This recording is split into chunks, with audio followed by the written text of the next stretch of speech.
पेशकश ई सार्थक संवाद में। ई सार्थक संवाद के तहत आज हमारे साथ हैं पूर्व सांसद लक्ष्मण सिंह। लक्ष्मण सिंह किसी परिचय के मोहताज नहीं है। मध्य प्रदेश की सियासत का बहुत बड़ा नाम है लक्ष्मण सिंह। लक्ष्मण सिंह जी 5 बार के सांसद हैं, 3 बार के विधायक हैं, लेकिन वह अपनी सांसदी या विधायकी के कारण सम्मान के पात्र नहीं रहते। वह सम्मान पाते हैं अपनी बेबाकी के लिए, वह सम्मान पाते हैं साफगोईता के लिए, वह सम्मान पाते हैं धारा से विपरीत बात कहने के लिए। लक्ष्मण सिंह जी के मन में जो होता है वह उनकी जुबान पर होता है, और मन की बात को जुबान पर रखने के इस हुनर ने उन्हें एक अलग पहचान दे रखी है। लक्ष्मण सिंह जी इस बार फिर से मुखर है, और बहुत मुखर है। कई बार समझना मुश्किल हो जाता है क्यों ऐसा हो रहा है, जानने में हमारी दिलचस्पी है। तो इस दिलचस्पी का समाधान कैसे करें? सबसे बेहतर तरीका है कि हम लक्ष्मण सिंह जी से ही बात करें। राहुल गांधी जी अपनी भारत जोड़ो न्याय यात्रा लेकर मणिपुर से मुंबई के लिए निकले हुए हैं, मध्य प्रदेश में दाखिल होने वाली है, और इन दाखिल होने के दौरान ही लक्ष्मण सिंह जी अपने बयानों को लेकर चर्चा में हैं। क्यों वो ऐसे बयान दे रहे हैं, और इस बयान से वो कांग्रेस की जड़ों में मठा डाल रहे हैं या पानी, समझने की कोशिश करते हैं। तो सीधे भोपाल का रुख करते हैं, जहां पर लक्ष्मण सिंह जी हमारे साथ मौजूद हैं। तो लक्ष्मण सिंह जी, बहुत बहुत स्वागत आपका हमारे खास कार्यक्रम सार्थक संवाद में। डॉक्टर साहब, आपको बहुत बहुत प्रणाम, धन्यवाद। तो जानना यही है, लक्ष्मण सिंह जी इस समय क्या है? नाराज हैं, आहत हैं, गुस्सा हैं, दुखी हैं, क्या है लक्ष्मण सिंह जी? क्या मायने समझे लक्ष्मण सिंह जी के इस दौरान जो भावनाएं जुबान पर आ रही हैं? अभी मैं आपको कैसा दिख रहा हूं? हंस रहा हूं? मैं तो दुखी तो नहीं हूं जी, ना आहत हूं। आहत तो जीवन में सब एक सा नहीं होता है, समय एक सा नहीं होता है जी। लेकिन उतार चढ़ाव मैंने पहले भी देखे और अभी भी देख लूंगा। मुझ में इतनी शक्ति है आपकी कृपा से। नहीं, लेकिन पार्टी की जैसी हालत है, ऐसी हालत में भी आप दुखी नहीं है, तो ये थोड़े अचंभे की बात होगी। क्या पार्टी की ऐसी हालत देख के खुश हैं लक्ष्मण सिंह जी? मैं आश्चर्यचकित हूं जी कि ऐसी हालत क्यों हुई जी।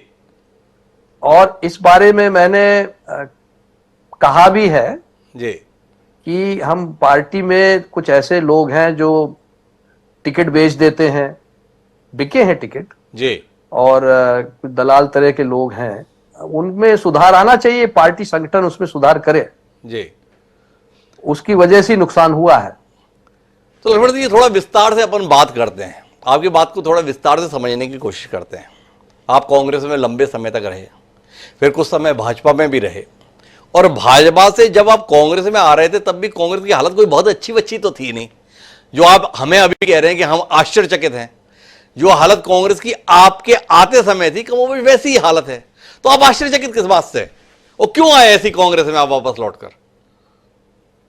देखिए, मैं तो कांग्रेस में ही रहा हूं, कांग्रेस में ही था जी। और मैंने पहले भी कहा है, भारतीय जनता पार्टी में मुझे भेजा गया था। अब उसमें मैं ज्यादा नहीं पढ़ना चाहता हूं जी। ये मेरी गलती थी कि मैंने उस सुझाव को स्वीकार कर लिया जी। यह मेरी गलती है जी। लेकिन मैं कांग्रेस पार्टी का हमेशा सदस्य रहा हूं, रहूंगा जी, और कांग्रेस पार्टी की लड़ाई हमेशा लड़ता रहूंगा। पर अगर मुझे कुछ गलत दिखेगा तो मैं इसलिए कहूंगा क्योंकि पार्टी में कोई ऐसा प्लेटफॉर्म अभी तक कम से कम मुझे तो नहीं दिखा है जी, कि जहां आके हम अपनी बात कहें और हम जो कहें उस पर कार्रवाई हो जाए। जिनको कार्रवाई करनी होती है उन्हें तो आप निशाने पर लिया रहते हो। कभी दिग्विजय सिंह आपके निशाने पर दिखाई देते हैं, कभी कमलनाथ जी निशाने पर दिखाई देते हैं, और अब तो आपके हौसले इतने बुलंद हैं कि राहुल गांधी भी निशाने पर है, ऐसा मीडिया के लोग बताते हैं। तो आप चाह किससे रहे हो समाधान की उम्मीद? सब तो निशाने पर ले रखे हो आप। लक्ष्मण सिंह जी की बंदूक हर ओर जा रही है। निशाने पर कोई नहीं है जी। मैं तो, डॉक्टर साहब, मेरे एक माध्यम है अपनी बात कहने का, मीडिया एक माध्यम है, आप लोग हैं, और उन्हीं के माध्यम से अपनी बात कह लेता हूं। पर हाँ, पार्टी में कोई ऐसा फोरम हो जी जिस पर हम चर्चा करें। अब भीतर घात की बात कोई कर नहीं रहा है जी, भीतर घात को कोई स्वीकार ही नहीं रहा है जी, जबकि कई ऐसे उम्मीदवार हैं जिनके पास प्रमाण है, मेरे पास प्रमाण है जी। अब मैं किसको दूं जी? तो ऐसा कोई प्लेटफॉर्म हो, कोई सुने और उस पर कार्रवाई करे, उस पर हमें थोड़ा विश्वास हो तो हम करें। तो लक्ष्मण जी, जैसे पार्टी जो है इस विधानसभा चुनाव में पराजित हुई, उम्मीद के विपरीत परिणाम आया, कहाँ कठिन मुकाबला माना जा रहा था वो कहीं लगा कि कोई मुकाबला ही नहीं था। तो इसके 2 निष्कर्ष निकाले गए। एक निष्कर्ष कांग्रेस के एक प्रवक्ता ने दिया कि कमलनाथ जी ने चुनाव पहले ही छोड़ दिया सेटिंग के चलते, और दूसरा निष्कर्ष आपके बड़े भाई साहब दिग्विजय सिंह जी दे रहे हैं कि क्या कर लेगा वोटर, मशीन है पहले से सेट। तो किसके साथ हैं आप? भाई साहब के साथ हैं या आलोक जी के साथ हैं या इन सबके ही साथ नहीं है, कहीं और आप खड़े हैं? देखिए, मैं तो कांग्रेस में ही हूं जी। और अभी ये दोनों हमारे वरिष्ठ नेता हैं जी। इनको मैंने डुकरा जरूर कहा था जी। लेकिन डुकरा शब्द कोई अपमानजनक शब्द नहीं है जी। ये शब्द स्नेह से भरा हुआ है जी। और आप भी जानते हैं कि ये बुंदेलखंड में, ग्वालियर चंबल में, यूपी बिहार में इस शब्द को हम हमारे जो बुजुर्ग हैं उनको संबोधन करने के लिए कहते हैं। जी। और मैं खुद भी कोई जवान नहीं हूं, मैं भी डुकरा ही हूं। जी। तो ये एक स्नेह से भरा हुआ संबोधन था। जी। पहली बात तो ये। जी। और दूसरा, हम इनसे मार्गदर्शन लें। मेरा इनसे यही निवेदन है कि मार्गदर्शन करें और जो संगठन चला रहे हैं उनको चलाने दें। जी। आवश्यक हो तो हस्तक्षेप करें और आवश्यक नहीं है तो फिर हस्तक्षेप ना करें, चाहे वो हो चाहे हम हो, कोई भी। जी। तभी संगठन चल पाएगा। और तभी। जी, आप कुछ कह रहे हैं, आप बात पूरी करें। हाँ, मैंने कह दिया। लेकिन मैं जानना ही चाहता हूं ना, आपने मुझे उत्तर नहीं दिया लक्ष्मण सिंह जी। आपने सारी बात के लिए आपने एक प्रकार से अपनी सफाई दे दी कि मेरे शब्द पर मत जाइए। पर मेरा सवाल क्या था? मेरा सवाल ये था कि कमलनाथ जी ने चुनाव लड़ा ही नहीं किया। जो विधानसभा चुनाव हुआ भाजपा से सेटिंग हो गई। कांग्रेस के प्रवक्ता ने यह बयान दिया, आलोक शर्मा जी नाम है, आपने देखा होगा, उन्होंने नोटिस भी दिया था पर कुछ हुआ नहीं। और दूसरा, सम्माननीय बड़े नेता हैं दिग्विजय सिंह जी, वो अब पूरे देश में घूम रहे हैं ये बताते हुए कि जीतेंगे कैसे, ईवीएम ही सेट हैं भाजपा के अनुसार। तो आप किस विचार के साथ हैं? कमलनाथ जी की सेटिंग के चलते हार गए या ईवीएम सेट थी इसलिए आप विधानसभा चुनाव हार गए? देखिए, कमलनाथ जी की सेटिंग नहीं थी। सेटिंग होती तो वो मध्य प्रदेश में अध्यक्ष बनकर ही नहीं आते जी। इस चुनौती को स्वीकार ही नहीं करते जी। हाँ, भाई साहब जो कह रहे हैं ईवीएम का, जी, वो गले नहीं उतर रही है बात। जी। क्योंकि कुछ मशीनें खराब हो सकती हैं जी। लेकिन 10 लाख पोलिंग बूथ हैं हिंदुस्तान में, अपने देश में। जी। 10 लाख पोलिंग बूथ पर ईवीएम मैनेज नहीं हो सकती। जी। इतने सारे अधिकारी कर्मचारी हैं। कुछ कर्मचारी मैनेज हो सकते हैं पर सारे कर्मचारी मैनेज हो सकते हैं, ये भी गलत है। जी।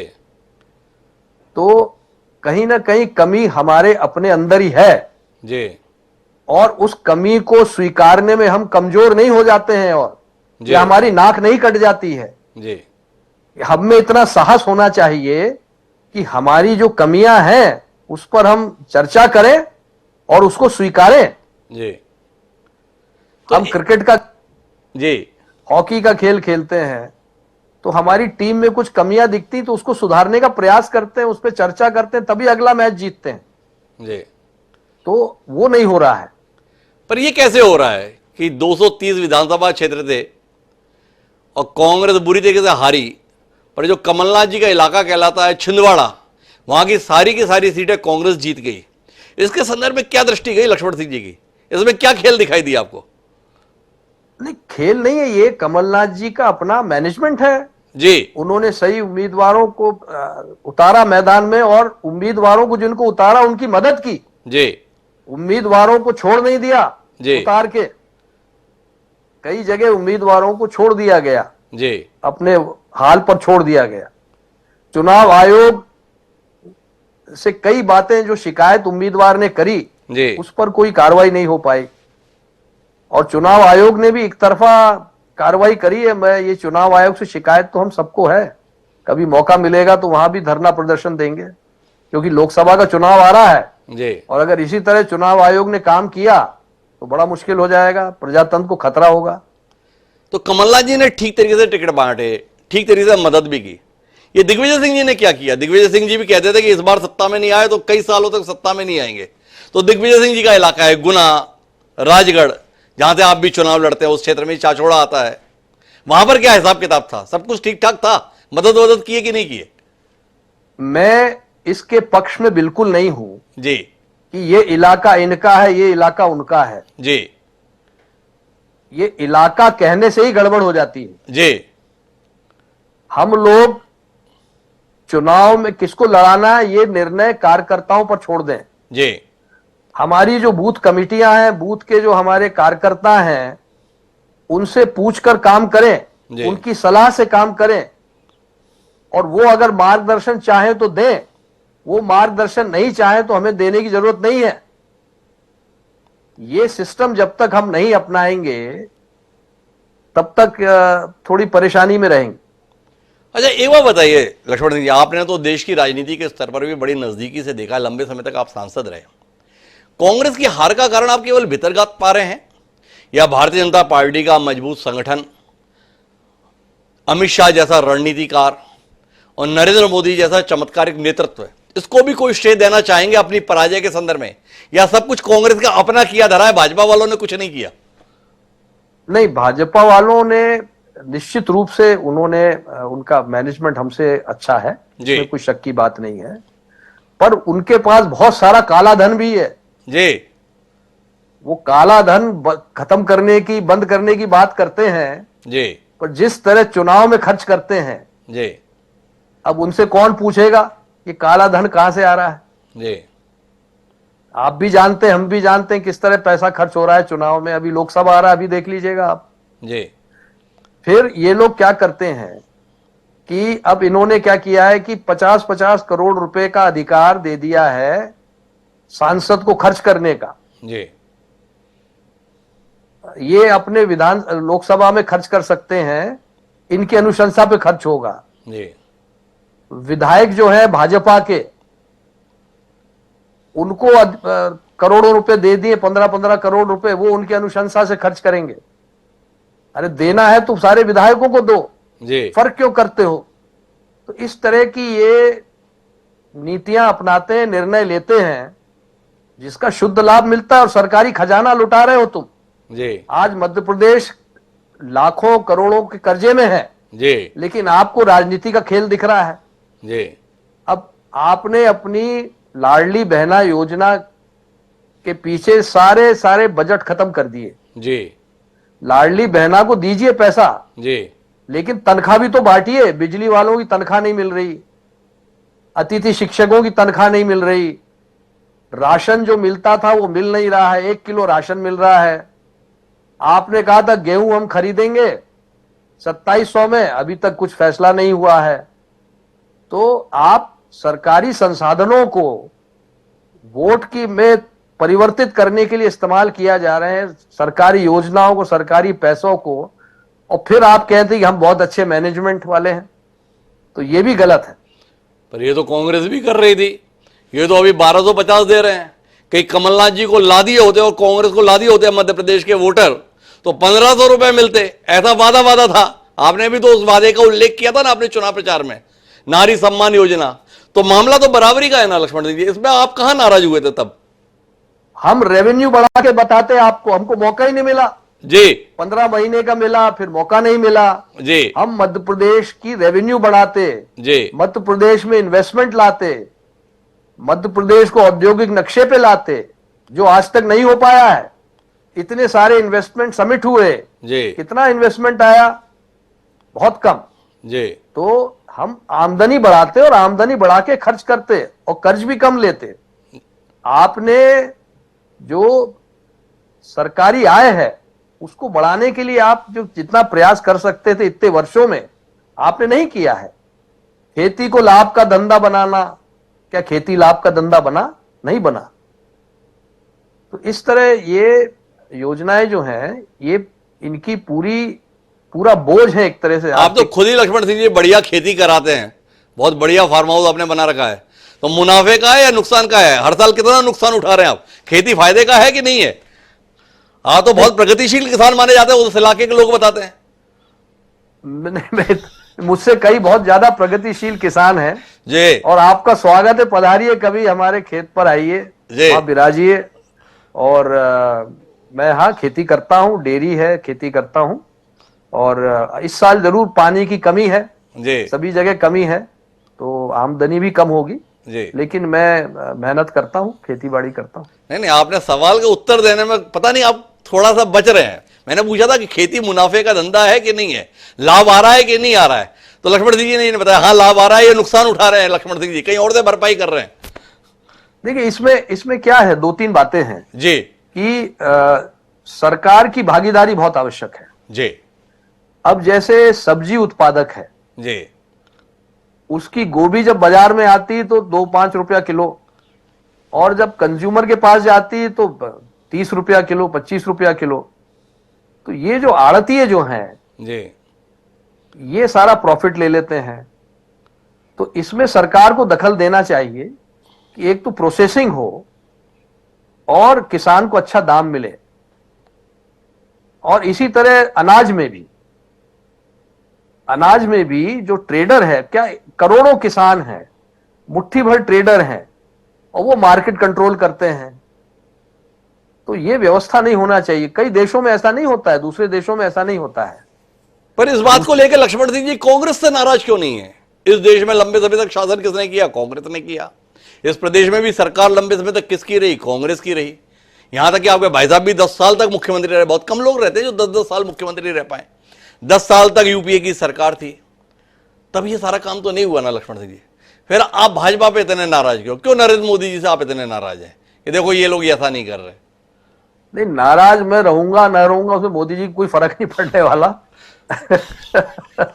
लेकिन लेकिन यह है कि कांग्रेस ने भी उस समय यूपीए के समय में प्रयास किया था जी। और हम लोगों ने प्रयास किया था, लेकिन और भी किसान को मदद देने के, एक तो किसान बैंक फाइनेंस नहीं करता है किसानों को जी। किसानों को माइक्रो फाइनेंस नहीं किया जाता है, और जो संस्थाएं माइक्रो फाइनेंस करती हैं उन पर वो ब्याज बहुत लेती हैं। जी। तो ब्याज कब होना चाहिए? और एक ये जो सूदखोर हैं, 15-15, 10-10 प्रति रुपया सैकड़ा ब्याज लेते हैं, तो वो उस पर भी अंकुश लगना चाहिए। उसकी वजह से भी किसान थोड़ा 4 कदम आगे जाता है, फिर 6 कदम पीछे हो जाता है। तो हम उस पर भी बात करेंगे लक्ष्मण सिंह जी, पर अभी हमारी बातचीत के केंद्र में आपकी पार्टी है जिसकी लेके आप बहुत चिंतित रहते हैं। तो मेरा सवाल था, नरेंद्र मोदी की शख्सियत को लेकर क्या सोचते हैं? एक तरफ राहुल गांधी हैं, एक तरफ नरेंद्र मोदी हैं। देश किसके साथ जाना चाहिए और क्यों जाना चाहिए? नरेंद्र मोदी जी को तो हमने आजमाया है खूब जी, पर अब कांग्रेस को आजमाना चाहिए। मैं तो यही कहूंगा। भाई, राम जी का मंदिर बन गया, बहुत अच्छी बात है जी। 500 वर्ष बाद बना, हम सबको बहुत खुशी हुई जी। और मैं तो जब रामशिला की पूजन हो रही थी मैंने जाके पूजन करी थी जी। मैं उस समय विधायक था जी, और जुलूस निकल रहा था, मैं गाड़ी से उतर के गया, मैंने शिला पूजन राघोगढ़ में करी थी जी। तो अब राम जी विराज गए हैं जी, तो अब रोटी की बात करें जी, रोजगार की बात करें, महंगाई की बात करें। और वहां मैं समझता हूं भारतीय जनता पार्टी इन बातों को नहीं कर रही है, जबकि उसको करना चाहिए। 5 किलो अनाज लगातार देने का ऐलान भाजपा ने किया हुआ है, केंद्र सरकार ने किया हुआ है, मोदी जी की गारंटी लगी हुई है, फिर भी आप कह रहे हैं रोटी की चिंता नहीं है। राम भी है और रोटी भी है, और क्या चाहते हैं लक्ष्मण सिंह जी आप? और मेरा सवाल था, आप उस सवाल को फिर दाएं बाएं कर गए। मेरा सवाल था नरेंद्र मोदी और राहुल गांधी के साथ क्यों होना चाहिए? इसमें मुझे लक्ष्मण सिंह जी से स्पष्टता चाहिए, या खड़गे जी के साथ हो जाए। लक्ष्मण सिंह जी को का कहना है कि छोड़िए राहुल गांधी को, खड़गे जी को देखिए। पहले तो अनाज की बात करें अपन जी। अनाज भाई साहब अभी बहुत कम मिल रहा है, राशन की दुकानों में 1 किलो मिल रहा है मध्य प्रदेश में जी। और इसमें बहुत काला बाजारी होती है, उसको रोकना चाहिए जी। और फिर जो दूसरा आपका सवाल है, तो खड़गे जी हमारे अध्यक्ष हैं और खड़गे जी को काम करने देना चाहिए, निर्णय लेने देना चाहिए जी। और उनको बाध्य नहीं करना चाहिए कि आप ये करिए या वो करिए। वो भी अनुभवी नेता है, देखते हैं वो क्या निर्णय लेते हैं, उनको लेने देना चाहिए। अरे राहुल जी को क्या करना चाहिए, इसमें लक्ष्मण सिंह जी क्या सोचते हैं? वो राहुल जी कोई लक्ष्मण सिंह से राय नहीं लेंगे, उनको जो करना होगा वो करेंगे और लक्ष्मण सिंह को जो करना होगा लक्ष्मण सिंह करेंगे। पर राहुल गांधी अभी आपके इलाके में आने वाले हैं, चाचौड़ा से गुजरने वाले हैं, कुछ है मुलाकात का आपका एजेंडा? कुछ अपनी बात रखने का इरादा है? नहीं, मुलाकात की तो कोई संभावना मुझे नहीं दिखती है, क्योंकि मैं वो चाहूंगा तो भी लोग मुझे मिलने नहीं देंगे। तो इस यात्रा में तो मुलाकात की संभावना क्षीण है, बिल्कुल नगण्य के बराबर है। आप अपने आप को इतना कमतर क्यों आंक रहे हैं कि आप चाहेंगे और मिल नहीं पाएंगे? लक्ष्मण सिंह जी को मध्य प्रदेश की सियासत में इतना कद्दावर नेता माना जाता है, वो लक्ष्मण सिंह जी कह रहे हैं कि मुझे मिलने नहीं देंगे। कौन है जो आपको रोक लेगा? ऐसा मध्य प्रदेश में कौन हो गया? मैंने मध्य प्रदेश की बात नहीं, मैंने राहुल जी से मिलने का 1-2 बार प्रयास किया था जी, लेकिन मैं असफल हुआ। उसके बाद मैंने प्रयास नहीं किया जी।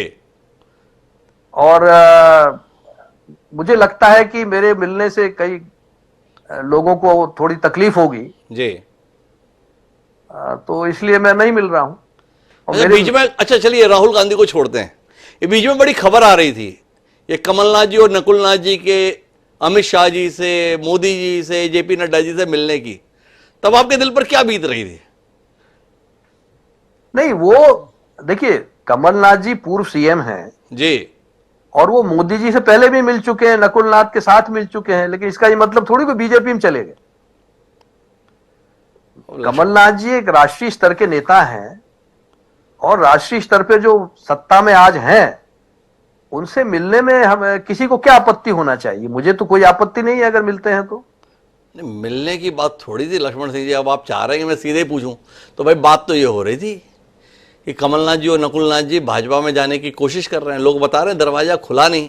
आप तक खबरें आती हैं, कटे हुए नहीं हैं आप सियासत में लोगों से। और कमलनाथ जी ने भी 5 दिन तक कभी इंकार नहीं किया था कि मैं नहीं जा रहा। बोले जब होगा तो बता दूंगा। आपके पुराने साथी रहे, दीपक सक्सेना जी विधायक रहे, उन्होंने भी कहा था कांग्रेस में सम्मान नहीं बचा, 2-3 दिन में चले जाएंगे भाजपा में। कमलनाथ जी के लिए सीट खाली की थी दीपक सक्सेना जी ने, आपको तो पता है। अब क्या कहते हैं लक्ष्मण जी? लेकिन गए तो नहीं ना। गए नहीं कि लिए नहीं, क्या कहते हो आप जी?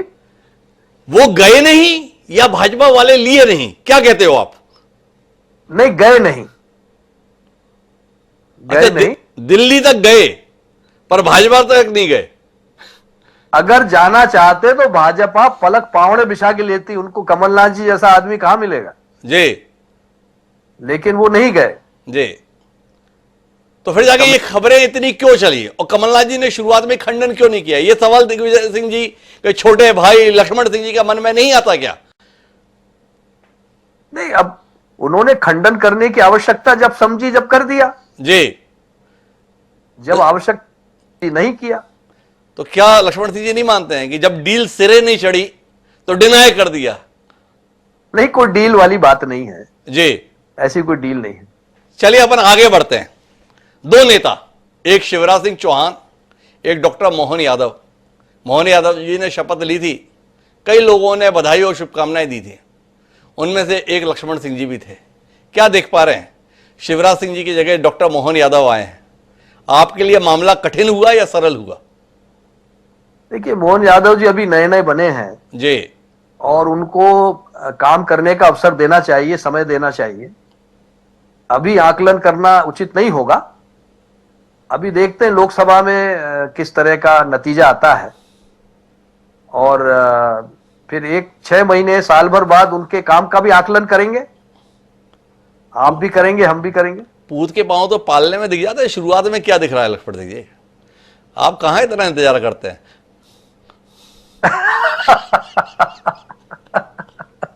नहीं नहीं नहीं, हाँ, वैसे मैं क्रिकेट में ओपनिंग बैट्समैन रहा हूं जी, तो वो ओपनिंग बैट्समैन को थोड़ी फास्ट बैटिंग करनी पड़ती है, मजबूरी रहती है उसकी जी। पर मैं समझता हूं अभी उनको थोड़ा समय देना चाहिए। चलिए, उनको समय दिया, आपकी पार्टी में भी बदलाव हुआ है। कमलनाथ जी हटना नहीं चाहते थे पर पार्टी ने हटाया। जीतू पटवारी जी को जिम्मेदारी दी, उमंग सिंघार जी को भी जिम्मेवारी दी। कैसा कर रहे हैं दोनों लोग? कुछ करवा पा रहे हैं कि नहीं कर पा रहे? नहीं, मेहनत कर रहे हैं, खूब जी, मेहनत कर रहे हैं, प्रयास कर रहे हैं, सबको साथ लेके चले। जी, और मुझसे भी चर्चा होती रहती है जी, और सबसे चर्चा करते हैं और हमारी शुभकामनाएं उनके साथ हैं। आपसे चर्चा होती रहती है। जब आप ये बात बता रहे हो तो चांचौड़ा में आपकी मुलाकात राहुल गांधी से जीतू पटवारी नहीं कराएंगे, ये कैसे संभव है? वो नहीं करा पाएंगे, उनके ऊपर कुछ मजबूरी होगी। इतना लाचार प्रदेश अध्यक्ष है क्या जो पार्टी के पूर्व अध्यक्ष से इतने बड़े नेता की मुलाकात तक नहीं करा सकता?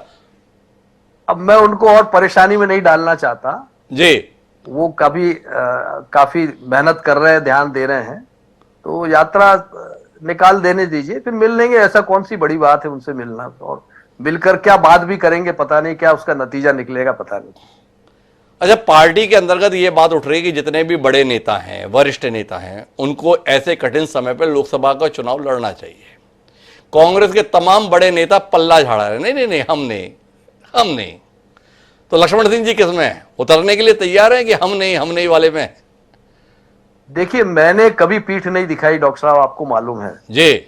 मैं कैलाश जोशी जी के खिलाफ लड़ा, मैं प्यारेलाल जी खंडेलवाल के खिलाफ लड़ा, नीतीश भारद्वाज उस समय बहुत बड़े स्टार रहे थे महाभारत के, उनके खिलाफ लड़ा जी। सुषमा जी के खिलाफ लड़ाया, मैं लड़ा।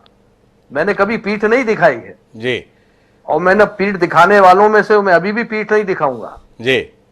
लेकिन पार्टी के संगठन ने कुछ सर्वे किया है और उस सर्वे के अनुसार वो टिकट देंगे और जिसको देंगे हम उसके लिए काम करेंगे। तो पार्टी आपको हमेशा शहीद होने के लिए चुनाव लड़ाएगी या कभी विजय श्री का वर्ण करने के लिए भी आपकी पसंदीदा सीट से चुनाव लड़वाएगी? आपको हमेशा ऐसे इलाकों में भेज देते हैं जहां पर पहले से लोगों को परिणाम पता होता है। तो इस बार क्या इरादा है पार्टी का? भाई साहब, कैलाश जोशी जी को मैंने हराया जी। पार्टी संगठन की वजह से हराया जी। पार्टी कार्यकर्ताओं की वजह से हराया, नीतीश भारद्वाज को हराया, प्यारेलाल जी खंडेलवाल तक को हराया मैंने। जी। तो ये लक्ष्मण सिंह बहुत बड़े नेता हैं इसलिए नहीं, जी। ये हमारे कार्यकर्ताओं ने जो मेहनत की उसकी वजह से हम जीते थे।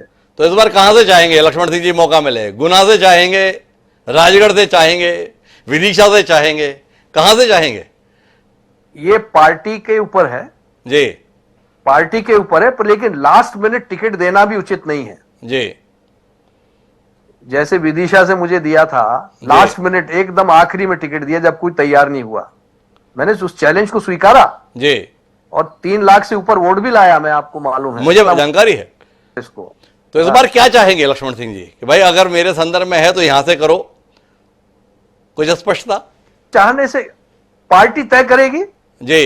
पार्टी जो फैसला करेगी। अभी तक कोई इस तरह चर्चा नहीं हुई है कि मुझे कहीं से लड़ना है।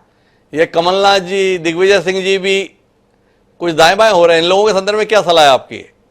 चुनावी राजनीति से इन्हें संन्यास लेना चाहिए या ऐसी कठिन परिस्थिति में चुनाव लड़के दिखाना चाहिए? नहीं, इनको अब एडवाइजरी रोल प्ले करना चाहिए। जी। इनके अनुभव का लाभ ये सलाहकार बन के पार्टी को दें, उम्मीदवारों को दें, वही इनके लिए भी उचित है और पार्टी के लिए भी उचित है। जी। इनको आप सलाहकार मंडल में भेजने के लिए इतने व्याकुल क्यों इनको आप आडवाणी जी या अटल जी की श्रेणी में लाना चाहते हैं लक्ष्मण सिंह जी? अरे आडवाणी जी, अटल जी जैसे महान नेता की से उनकी तुलना कर रहे हैं कि यही कम है क्या? जी। अब आप जिस जगह पे भेज रहे हो उसमें यही तुलना की जाती है, क्या करें? अब ठीक है, उम्र भी एक वो फैक्टर होता है जी। और ये अपना अनुभव का लाभ इनका हम लें, लेकिन जैसा मैंने पहले कहा कि इर्द गिर्द जो लोग हैं जिनकी दुकान चलती है जी, वो इनको घर नहीं बैठने देंगे। आप जैसा मजबूत नेता साथ में था तो भी जो आपका बयान है दलाल टाइप के लोगों ने घेर लिया, ये कैसे हो पाया? इसमें भी थोड़ा रोशनी दीजिए। लक्ष्मण सिंह जी जैसा सीधी बात करने वाला आदमी जब दाएं बाएं खड़ा होता था तो ऐसे लोग अगल बगल में जगह कैसे पा गए? अरे ये लोग बड़े मजबूत होते हैं साहब जी। भाइयों में दरार पाड़ देते हैं, परिवार में दरार पाड़ देते हैं, पड़ जाती है जी। और ये लोग पार्टी का क्या पूरे देश का नुकसान करते हैं जी। इसलिए जो जिनके पास ये लोग हैं उनको समझना चाहिए जी। और जो युवा हैं उनको ज्यादा समझना चाहिए। जी। जो आज युवा हैं कल के नेता बनेंगे, उनको ज्यादा समझना चाहिए, क्योंकि ये लोग जो हैं ये देखते हैं कि चलो पिता नहीं तो पुत्र को पकड़ो। जी। इस तरह ये लोग छोड़ने वाले नहीं हैं और अभी पुत्र के आसपास घूमना मंडराना शुरू कर दिया है। जी। अब ये इनके ऊपर है, बच्चों के ऊपर, ये कितना इसको भाव देते हैं और कितना इनसे बचते हैं। जी। क्योंकि अगर बचेंगे नहीं तो इनका भी वही हाल करेंगे जो इनके पिता का किया है। तो राहुगढ़ के संदर्भ में आपकी चिंताएं इतनी ज्यादा हो गई हैं, ये माना जाए कि आपको आने वाले भविष्य को लेकर आशंका दिख रही है? क्योंकि राहुगढ़ में इस बार की जीत को लेकर बड़े लोग अचंभित हैं। बामुश्किल 4000, आपको कितना बड़ा झटका लगा लक्ष्मण सिंह जी? देखिए, सभी को झटका लगा, मुझे क्या। जी। उम्मीदवार को सबसे बड़ा झटका लगा जी। और ये तो सोचना पड़ेगा ना कि इस तरह के लोगों को हम साथ रखेंगे तो नतीजे ऐसे आएंगे। चलिए अब आखिरी बातचीत पे आता हूं। इस लोकसभा चुनाव में मध्य प्रदेश में 29 सीटें हैं, देश में 545 सीटें हैं। भारतीय जनता पार्टी ने दावा किया है मध्य प्रदेश में 29 की 29, देश में 370, एनडीए की 400 पार, कांग्रेस में हाहाकार। क्या कहते हैं लक्ष्मण सिंह जी, इस लक्ष्य को लेकर क्या दिखाई दे रहा है आपको? ये लक्ष्य है और लक्ष्य रहेगा, सच्चाई इससे विपरीत होगी। मध्य प्रदेश में भाई साहब हम 8 से 10 सीट जीतेंगे। भारतीय जनता पार्टी एनडीए समेत या भारतीय जनता पार्टी अकेली जी राष्ट्रीय स्तर पर 230-235 सीट से ज्यादा नहीं लाएगी। एक बात बताओ, नुकसान तो होगा इनको। जब मध्य प्रदेश में कांग्रेस पार्टी 8 से 10 लोकसभा सीटें जीतने जा रही है, तो फिर पार्टी को हालत को लेकर, व्यवस्था को लेकर, कार्य पद्धति को लेकर आप इतना हाहाकार क्यों किए हुए हैं? इतनी अच्छी स्थिति है पार्टी की, 1 सीट जीतने वाली पार्टी 10 सीटें जीतने जा रही है, ऐसा लक्ष्मण सिंह जी खुद बता रहे हैं, और फिर भी कह रहे हैं पार्टी ठीक नहीं है। दोनों बातें कैसे संभव है? ये पार्टी की कमियों को बताएंगे तो पार्टी तभी जीत पाएगी। अगर चुप रहेंगे तो ये नतीजा नहीं आने का, और इसीलिए बोलना जरूरी है, गलतियों को सुधारना जरूरी है। और देखिए, क्योंकि मैंने जैसा पहले कहा जी कि राम मंदिर अकेला मुद्दा नहीं रहेगा, बेरोजगारी, महंगाई भी मुद्दा रहेगा। जी, बहुत बड़ा मुद्दा है। तो चलिए अब आखिरी सवाल है, मध्य प्रदेश के कांग्रेस के तमाम नेता और कार्यकर्ता लक्ष्मण सिंह जी का बयान का बेसब्री से इंतजार करते हैं। भाजपा के भी करते हैं, पर कांग्रेस के भी करते हैं कि देखें आज छोटे साहब क्या कहने वाले हैं। तो इस कार्यक्रम के माध्यम से क्या कहने वाले हैं लक्ष्मण सिंह जी अपनी पार्टी की बेहतरी के लिए? सभी को हाथ जोड़कर प्रणाम, नमस्कार। खुशहाली रहे सबके घरों में, मध्य प्रदेश खुशहाल बने, और सभी को मेरी राम राम। आपने तो राम राम ही कर दिए, पार्टी के भविष्य को लेकर भी तो कुछ कह दीजिए। राम राम तो हजारों साल से हो रहा है, होता रहेगा जी। और पार्टी का भविष्य तो हमारे कार्यकर्ता लोग मेहनत करके तय करेंगे, हम लोग उनके साथ खड़े हैं। तो कुल मिलाकर ये है हमारे साथ में लक्ष्मण सिंह जी, जो पार्टी की मौजूदा स्थितियों से नाखुश रहते हैं, पार्टी की कार्यपद्धति में बदलाव के बहुत बड़े पैरोकार हैं, लेकिन साथ ही साथ उम्मीदें नहीं छोड़ रहे। उन्हें लगता है कि इस लोकसभा चुनाव में पार्टी देश और प्रदेश दोनों स्तर पर बेहतर प्रदर्शन करेगी अगर उनकी बातों को सुना जाएगा और उसके अनुसार कदम उठाए जाएंगे। और लक्ष्मण सिंह जी बोल तो लगातार रहे हैं, पर क्या पार्टी सुनने और उसे मानने के लिए तैयार है, इसका पता आने वाले समय में चलेगा। पर लक्ष्मण सिंह ऐसे ही बोलते रहे, इस कामना के साथ कि उनकी बेबाकी लगातार बनी रहे, ऐसी शुभकामनाओं के साथ लक्ष्मण सिंह जी आपका बहुत बहुत धन्यवाद हमारे साथ जुड़ने के लिए। तो ये थे हमारे साथ में लक्ष्मण सिंह जी, जो अपनी बेबाकी के लिए मशहूर हैं। आज भी उन्होंने खुलकर बात की, कुछ बचते बचाते भी सही, पर फिर भी काफी खुलकर बोले। तो ऐसी बेबाक बयानी के साथ में आगे भी रूबरू कराने की हम कोशिश करते रहेंगे। जल्द ही मिलेंगे किसी नई शख्सियत से, नए मुद्दों को लेकर। लेकिन अब समय आपसे इजाजत लेने का, तो मुझे दी इजाजत। सदा प्रणाम।